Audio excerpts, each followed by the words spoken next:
Hello friend, तो जे माँ समले welcome करुचे आम छोटिया ब्लॉग के। आम सकाल सकाल बाहरी पड़नु मंदिर जीवार लगी। तो देखी पारे आम बाहर अच्छु एबे। तो चलो देखबे आम आम निनी की टिके देखी दियो आम निनी केनता देखुचे। तो आम गाड़ी ने बसी सानु न आम रेडी फेडी।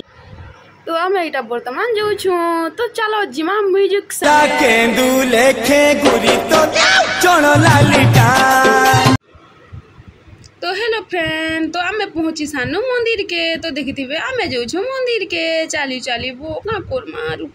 तो आमे एटा जिमु भीतर के एंट्री करमु। तो देखबे केनता अच्छे मंदिर जे आपण माने नै भी देखि हेति लागी। तो एटा आमे धूपखाड़ी लगे देनु न मंदिर पुजारी के एनी न आमे करि देउछु पूजा।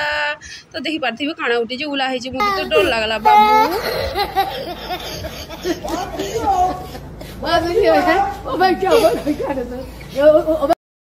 इटा वर्तमान पर पूजा करूछु चंडी माँ के। तो देखिथिबे इटा हमें पूजा पूजी करी दउछु दुई लोग। तो मुई धूपखाड़ी लगुछे देखि पारथिबे। तो इटा देखिथिबे हम निनी के तार मसी संगे टिके गेलो हे दउछे केनता देखुथिबे। तो इटा हमें पूजा पूजी कर सानु न इटा चंदन घारुछु देखिथिबे। तो मु लगे हेबार लागि चन। तो बाय बाय, हम घर के